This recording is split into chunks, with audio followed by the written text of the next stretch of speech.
Okay, hold on, guys. Just hold on. Shh, hold on. Let me tell you something. This is not alcohol. This is just Mountain Dew, okay? So sue me.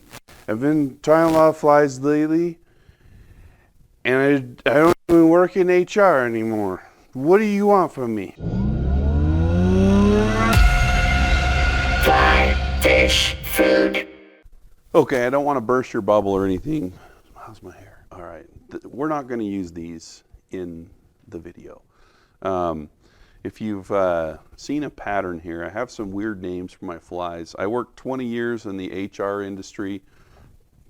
It's not an industry, I guess. Just HR nerddom, I guess. Anyway, and I just barely went full-time with fly fish food. And my coworkers, I've been naming flies after them. And so the Squatchy Bee is named after one. The Slick Willy is named after one. And the Drunk Drea is going to be another one. And I have one other one that it's still yet to be determined. That's going to come out at a future date. But anyway, we were going to go float the green, and so I started tying these kind of swingy looking flies. Curtis will show you what this looks like. You know, you probably saw it in the thumbnail, right? Anyway, so we were fishing the new sculpin toad, which is an awesome fly, and we were fishing a 2-fly rig. So the sculpin toad was on an 8-foot leader, and the Drunk Drea actually was on a dropper about 4 feet down from my fly line. So 4 feet from the fly line I had the Drunk Drea, 4 more feet I had the sculpin toad. And the streamer fishing was awesome. Number one, we'll show you a link to the fishing video down below. But the Drunk Drea outshined any of my expectations. Maybe they just saw this fly just looks drunk. It just looks messy. So they had to eat it. Anyway, it's got a lot of steelhead influence. What is it called? Oh, the compound. I want to say complex twist. The compound loop is the technique that we use with this, with the new Loon D-loop tweezers, and it's a phenomenal technique. So you'll see. Make sure you watch to the end to see the cool collar. That's the key to this whole fly. Okay, so we have a 5263 hook. It's a 3X long streamer hook, 2X heavy.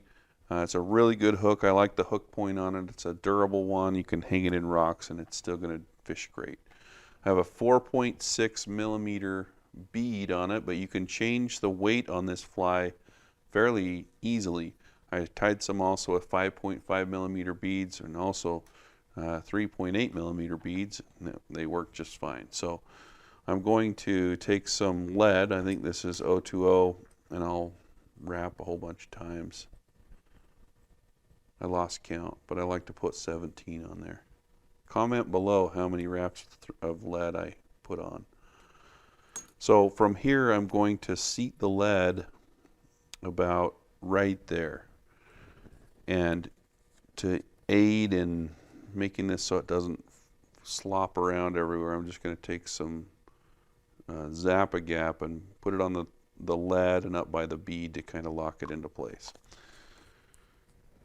You can use whatever thread you want. I usually use 140 denier, and this one's hopper yellow. Wood duck works, plain yellow, white, any of that stuff works. And keep in mind, as I tie this fly, you can incorporate whatever colors you want into this fly. It's a very versatile fly color-wise. So I'll lock that bead in place, and now we're going to work on tying in the tail. The two best colors for me so far have been this tan barred black, or black barred tan. What is it? I don't know. It's a tan feather with black stripes. This one is gray with brown. So what I'm going to do to create the tail is I'll grab both of those feathers by the tip,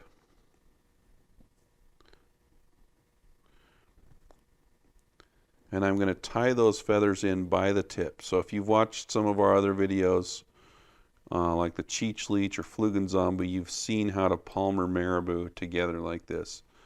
Now, this is a disclaimer. If you have OCD or are easily offended by messy, just nasty looking flies, look away. This is going to get pretty bad for a second, but I promise in the end it's going to turn out beautiful. All right, so I'm just going to take those feathers and start wrapping them together. And as you can see, it looks terrible. Look at that, the feathers are all matted down.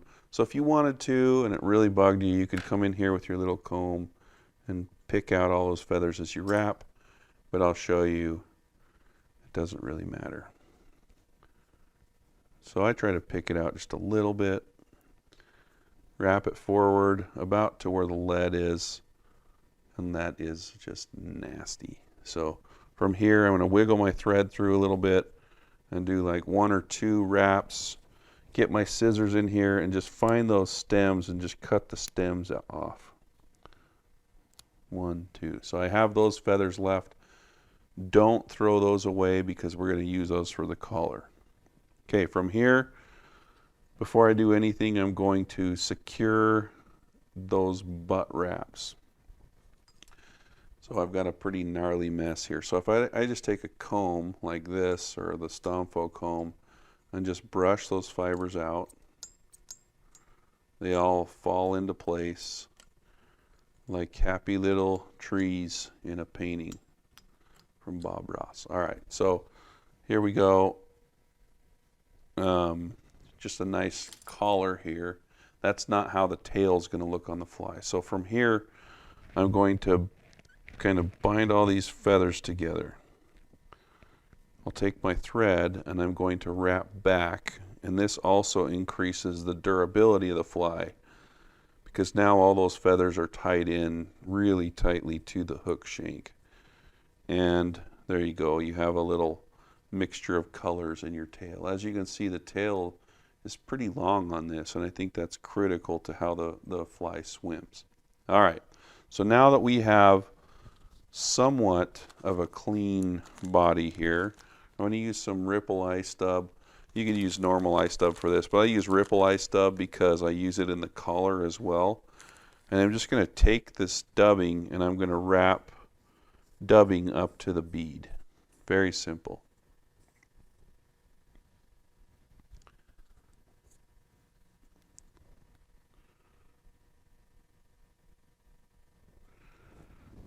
Need a little bit more.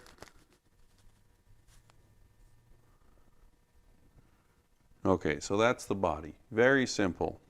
Gold eye stub or Ripple eye stub.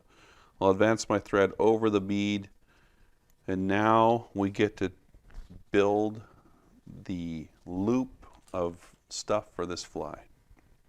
Okay, so all credit for this technique goes to the guys at OPST, Jerry French specifically. I've watched his videos doing this. This is a composite loop. So the steelhead guys are very familiar with what this is. This is maybe a little bit of a dumbed down version for trout, but I'm going to show you the collar that I've been making for the drunk Drea. Now, let me show you this fly as an example.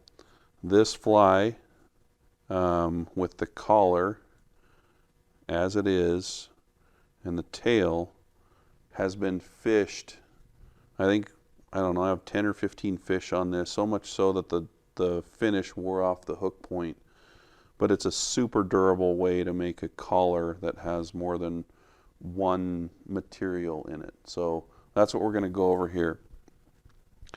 Shout out to Firehole Outdoors as well, because they make these magnetic fly benches with a center line drawn for composite loops. You know, obviously it's pretty simple to draw a line on your table, but this has like, you can get very, very precise with this and dial them down pretty well. So first of all, we're going to build this out of 2 colors of dubbing, some Polar Flash, and some Marabou. So this Ripple Ice Dub is newer from Hairline. It's not Ripple Ice Fibers. It's much finer and more flowy than that. And it's crinklier than Ice Dub. It's actually a super cool material. So I use gold in this one. And then this mother of pearl color has kind of all of the UV shades in it. This is one of my favorite colors that they've come out with, and we put it in a lot of stuff. So these are the two base colors. So what we're going to do is I'm going to use this yellow line to kind of center my loop. It's important, in my opinion, to pull the dubbing out of the corner of the bag and pull out just a little bit at a time so you can be sure that it's going to all line up the same direction, for the most part anyway. So if I do that and line it on this yellow line as best I can, and kind of smash it down with my finger. I'll do that twice-ish and just lay those down. It looks like a mess right now, and that's fine. I'm going to do the same with gold, and maybe do a little bit less gold, and just lay those right on top and kind of mash that down. Now I'm going to take the puller flash, and since the yellow line is the center line of this loop, I'm going to put these pieces of flash just kind of barely so that they go over that yellow line, but mostly come out on this left side. So I'll trim that just like this, and I'll put, say, 3 clumps of those, and you can pick them out and kind of spread them out a little bit.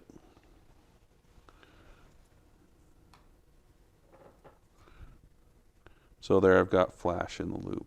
And you know, the steelhead guys are probably a lot sparser than this, but this is going to be a trout fly. I want it to be a little bit more beefy. All right, so now comes the trickier part. I've got this Montana fly mini barred marabou. It is not miniature marabou, it's normal sized marabou, but it has miniature lines through it. So I have the, tan barred with black and gray barred with brown. And that was the ticket when I fished it last week. But anyway, I'm going to take some of these feathers and just pull them off to the side. Got to clean this one up a little bit. So I'm going to pull these off to the side, and I'm going to take this D-loop tweezer and just grab the feather. And the reason I do that, there are a few reasons. Number one, so I can lay that next to my loop to see kind of how long those fibers are going to be in comparison with my loop. I don't want the fibers to be too long, and I don't want them to be too short, and that looks like a pretty good length. So I'm going to trim those off of the stem. Now I have just a clump of marabou, and I'm going to lay that down on my loop, and I'm going to lay my tweezers kind of on that yellow line, and take my finger and just place it on top of it. And now, so that the marabou fibers don't stick to my finger, I take the tweezers and push down on the whole thing and then lift off. So that's the first clump of marabou that's placed on the loop. Let me get rid of that. Now I'm going to take another clump of the other color, and that's roughly the length that I want.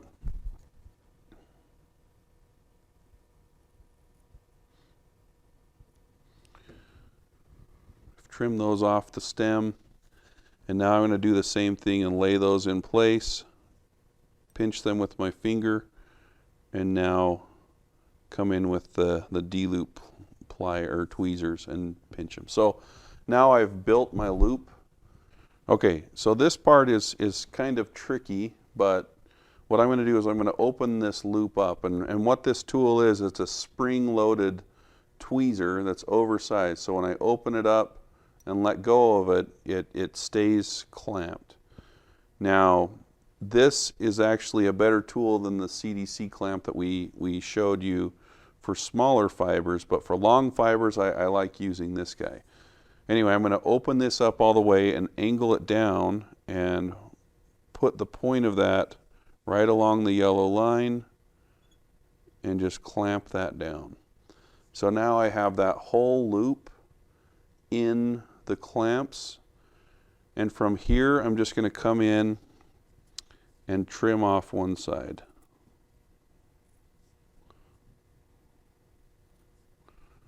So there I've got my composite loop that I'm going to use for the collar of the drunk Drea. Okay, so now we have our D-loop tweezer with the loop materials in here. What I'm going to do is I'm going to build a loop by doubling the loop up. So I'm closing off one side, or I'm closing off this loop by wrapping it around the hook shank, and I'm going to go around my finger one more time. And that's critical because we're going to dig in this with a needle.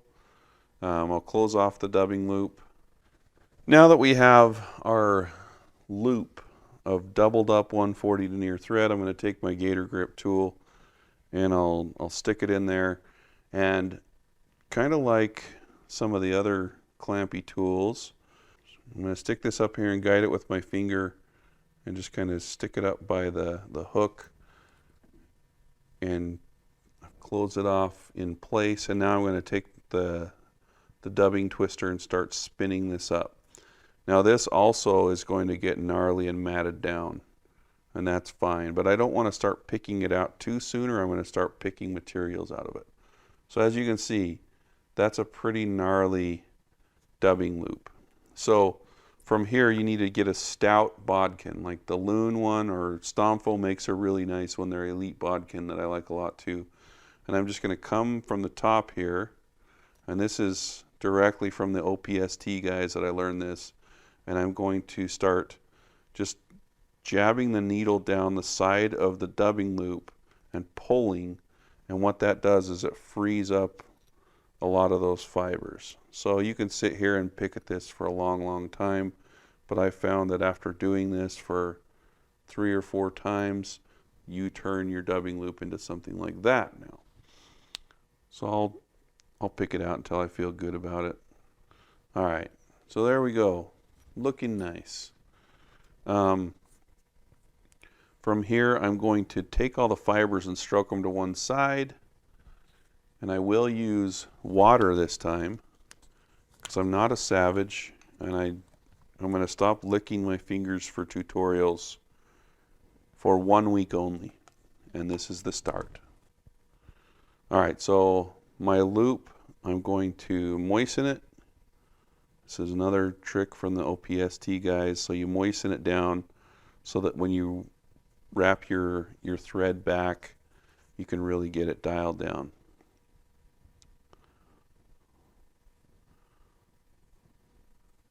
All right, so there's my loop. It doesn't look pretty at all right now.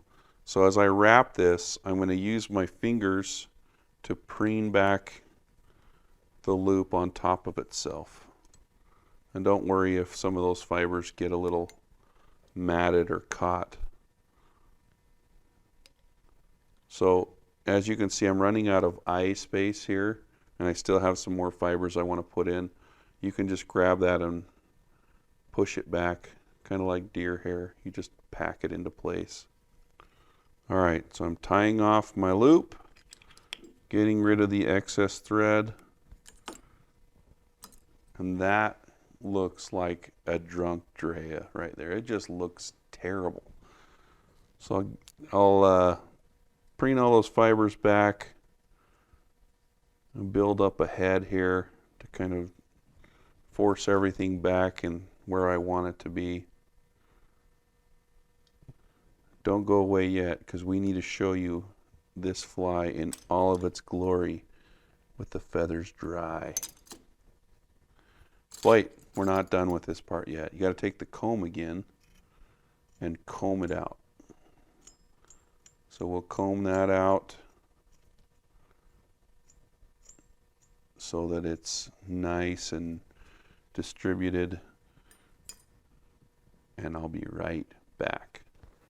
6.5 hours later.